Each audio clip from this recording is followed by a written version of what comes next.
नमस्कार दोस्तों, स्वागत करते हैं आप सभी का।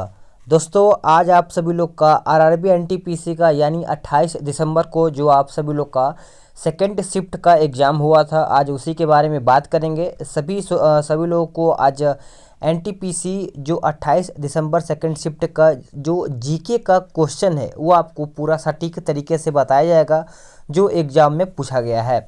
उसी से रिलेटेड आप सभी लोग का आगे भी एग्ज़ाम पूछा जा सकता है, तो आप सभी लोग को पूरा डिटेल में प्रश्न बताया जाएगा।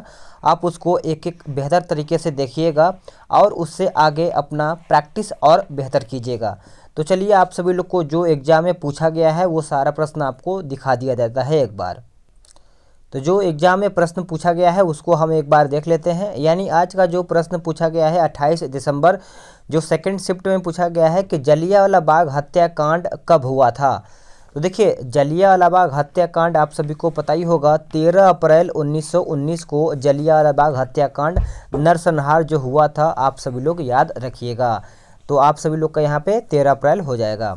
आगे का जो प्रश्न पूछा गया था यानी क्वेश्चन नंबर 2 कहता है कि जलियांवाला बाग हत्याकांड के समय उस समय वायसराय कौन था। देखिए, दो प्रश्न पूछ लिया गया था जलियांवाला बाग हत्याकांड से, तो उस टाइम वायसराय भी पूछा गया था। तो इसमें देखिए चैम्सफोर्ड हो जाएगा उत्तर, यानी आप सभी लोग का चैम्सफोर्ड यहाँ पे उत्तर हो जाता है। अब देखिए तीसरा प्रश्न ये पूछा गया था कि सापेक्षता का सिद्धांत किसने दिया था। पूछा गया था एनटीपीसी में जो सेकंड शिफ्ट का एग्ज़ाम हुआ था। देखिए, आप सभी लोग को करना क्या है कि इससे रिलेटेड आप सभी लोग को एक एक चैप्टर को क्लियर कर लेना है। यानी अगर आप सभी लोग का इससे प्रश्न बनता है तो आप इसको एकदम बेहतर तरीके से क्लियर करिएगा और इस सब प्रश्नों को पूरा अच्छे तरीके से रट जाइएगा, क्योंकि एग्ज़ाम में कई बार क्वेश्चन रिपीटेड होता है। ठीक है, तो इसका देखिए आइंस्टीन यहाँ पे उत्तर हो जाएगा। क्वेश्चन नंबर 4 कहता है कि सदिश राशि कौन है। देखिए, सदिश राशि इसमें आप सभी लोग को पूरा मैं यहाँ पे अच्छे तरीके से लिख दिया है। आपका बल, संवेग, बल, उसके बाद आपका आघूर्ण और बल आघूर्ण, उसके बाद आवेग हो जाएगा, उसके बाद भार, विद्युत क्षेत्र हो जाएगा।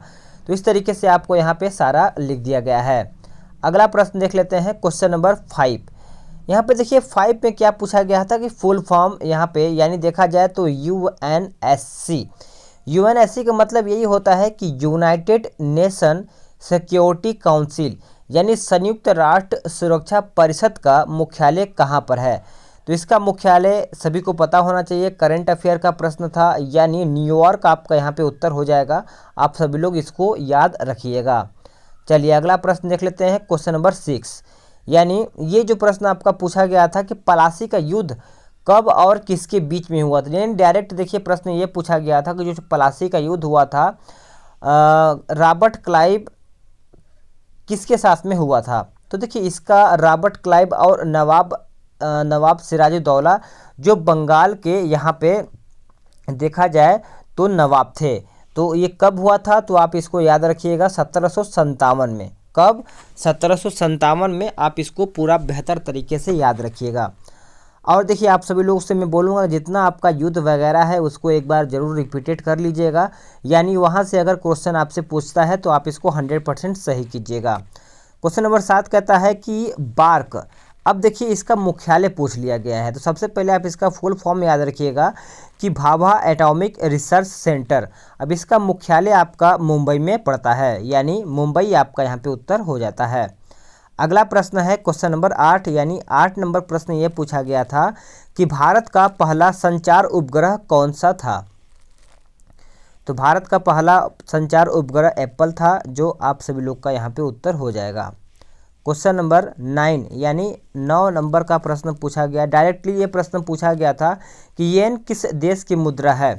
तो येन सभी को पता होगा जापान की मुद्रा है। एक बार आप सभी लोग भारत का, उसके बाद आप सभी लोग का विदेश वगैरह पूरा जितना है जापान मतलब देखा जाए तो आप सभी लोग मुद्रा और राजधानी एक बार देखिएगा, क्योंकि अगर मुद्रा पूछता है तो राजधानी भी पूछा जा सकता है, आप सभी को पता ही होगा।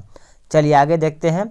अब देखिए यहाँ पे फिक्की का फुल फॉर्म पूछा गया था, जो कि मैंने आपको करंट अफेयर में मैंने पहले ही बता दिया है कि देखिए फिक्की का फुल फॉर्म क्या होता है, federation of India chambers of commerce and industry.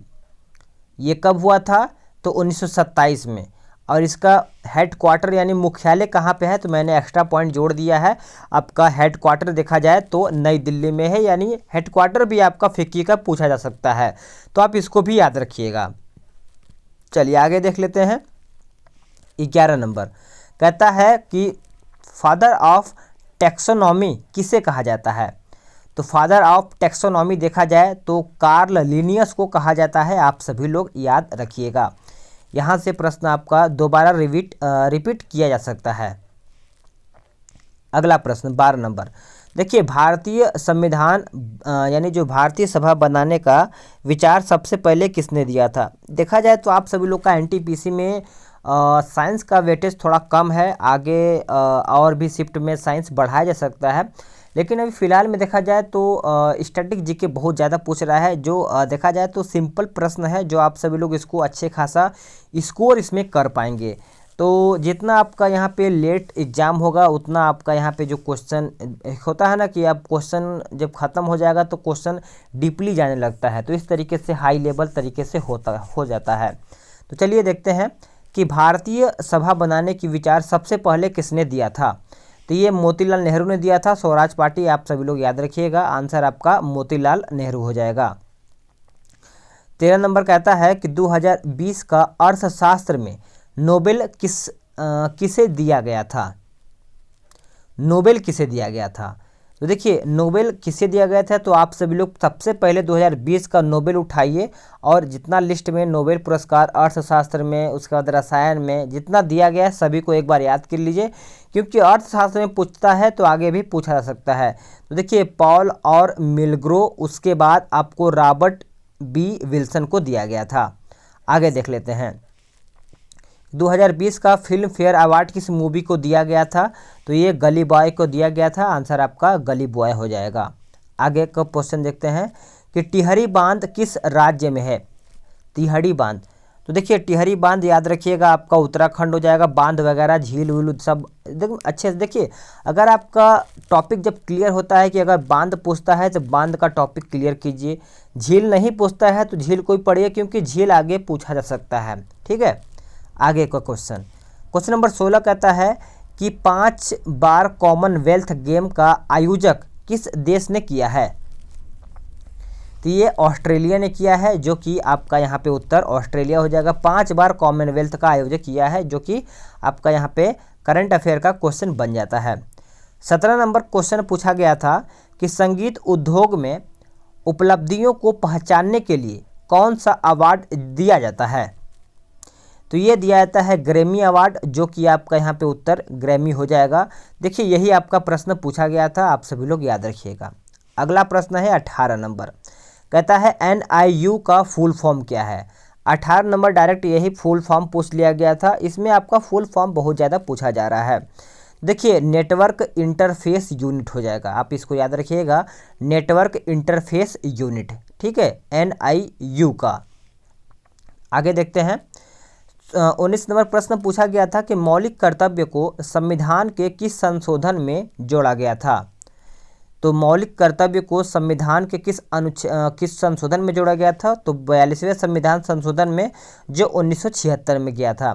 आप सभी लोग 44वां संविधान संशोधन भी याद रखिएगा, और जो आपके हिसाब से मोस्ट इम्पोर्टेंट संविधान संशोधन है डेट के हिसाब से या फिर सन के हिसाब से, उसको याद रखिएगा। अब 20 नंबर प्रश्न ये पूछा गया था कि नियत ताप पर गैस का आयतन दाब के व्युत्क्रमानुपाती होता है। तो इसका उत्तर हो जाएगा बॉयल का नियम। क्या हो जाएगा, बॉयल का नियम आपका यहाँ पे उत्तर हो जाएगा। 21 नंबर है कि ये प्रश्न पूछा गया था कि द्विसदनीय शासन व्यवस्था किस राज्य में है। तो देखिए आपका ये 6 राज्य में है। सबसे पहले आप आंध्र प्रदेश, उसके बाद महाराष्ट्र, उत्तर प्रदेश यानी यूपी, कर्नाटक, बिहार और तेलंगाना हो जाएगा। आगे प्रश्न देख लेते हैं। 22 नंबर कहता है कि भारी जल का सूत्र क्या है। भारी जल का सूत्र आप सभी लोग याद रखिएगा, D2O हो जाएगा, यानी D2O आपका यहाँ पे उत्तर हो जाता है।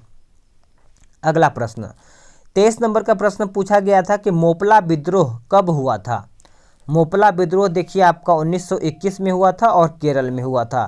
तो इस तरीके से आपका यहाँ पे उत्तर केरल हो जाता है। आगे क्वेश्चन है 24 नंबर, पूछा गया था कि विटामिन डी की कमी से होने वाला रोग आपका कौन सा है। तो विटामिन डी की कमी से होने वाला रोग आपका रिकेट्स है, जो कि आपका डी हो जाता है।